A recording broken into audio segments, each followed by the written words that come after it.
I think we're done. What do you think?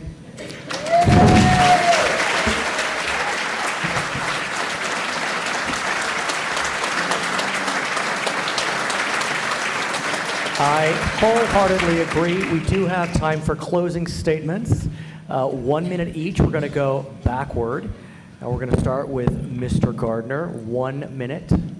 Okay, thank you. You've had a chance this evening to listen to all of us.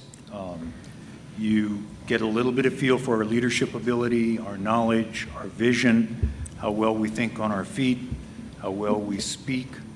And you should have some idea of whether any of us are someone that you would like to have represent you as mayor of your city. Every one of us are good people. We're here running for mayor for the right reasons. We like our city. We want to see it do well. We think we have good ideas and good skills to lead us in the right direction. I just happen to be more correct about that than the other 6 people up here. So I would ask that you think carefully in making your decisions. Maybe watch this again. Most of us have websites to go to. There's more information about us. Take a look at it. Make your decision. It is important. I agree there will probably be a runoff. 2 of us up here will be in that. 1 of us come November will be your mayor. Thank you, Mr. Melendrez. Thank you so much, Brad. And again, thank you for coming out and showing your interest for local government. When they asked me about Riverside and asked me to describe it, I describe it as a city with tremendous potential.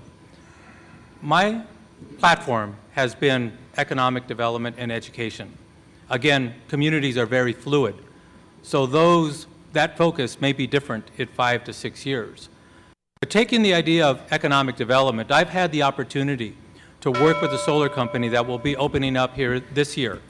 Brought them in through a lot of hard work. Again, opening up near downtown. Also worked very closely with a company called Mayoral, which is a manufacturer. Very important.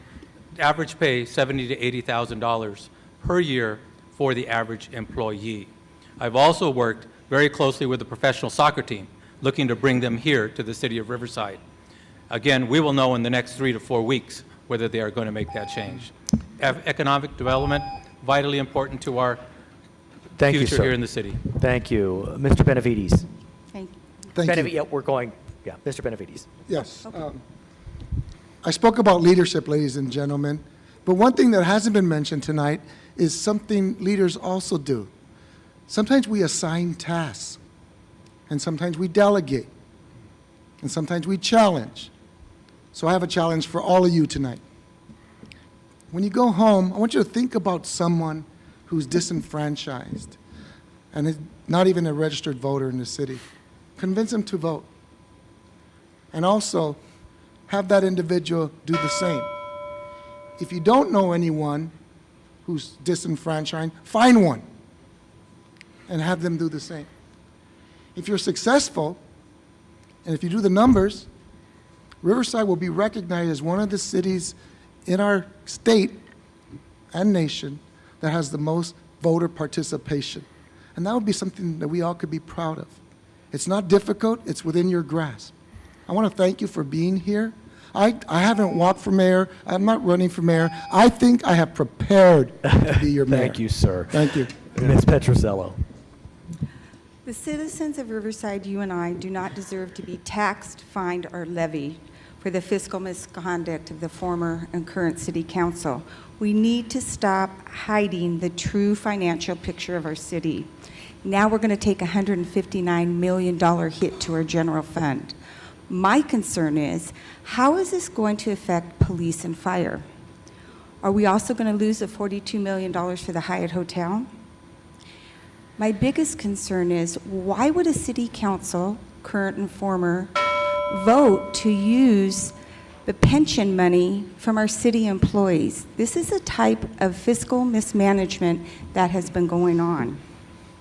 We don't deserve this, and it's going to be on our backs. I humbly ask for your vote on June 5th so that we can put Riverside back on track so it can become the city that we deserve it to be and the city that I and you know it is. Thank you. Thank you. Mr. Atkinson? Thanks, everybody, for coming tonight. And naturally, in any of these any debates and forums, you learn as well as you try to teach. Riverside is a big city with complex issues. I'd like to help address some of those issues. I'm at a good place in my life. The home is paid for. The college educations are paid for. The weddings are paid for. And so, nice. Yeah, so now you'll be there someday, Rusty. But, Lucky. But at this point in my life, I want to give back to the community. And we must never forget the most important part about this city is the people that call it home.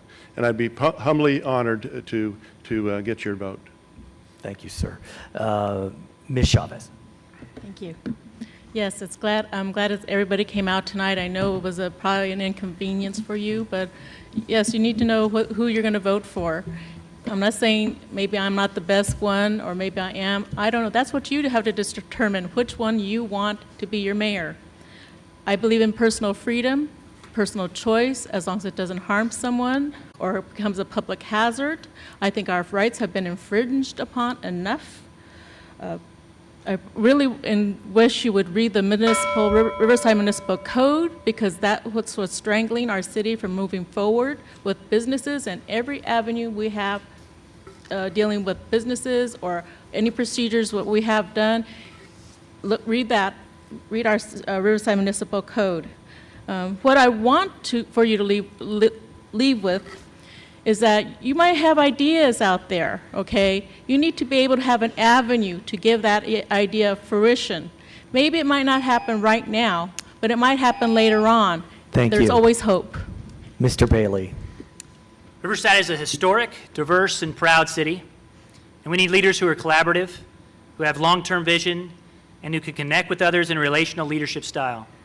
The mayor's decision-making process should answer the question of what is best for Riverside, and include others at the table in developing that response. Every city faces challenges, and we are no different. But I will never give up on a city that the Baileys have called home for nearly 100 years.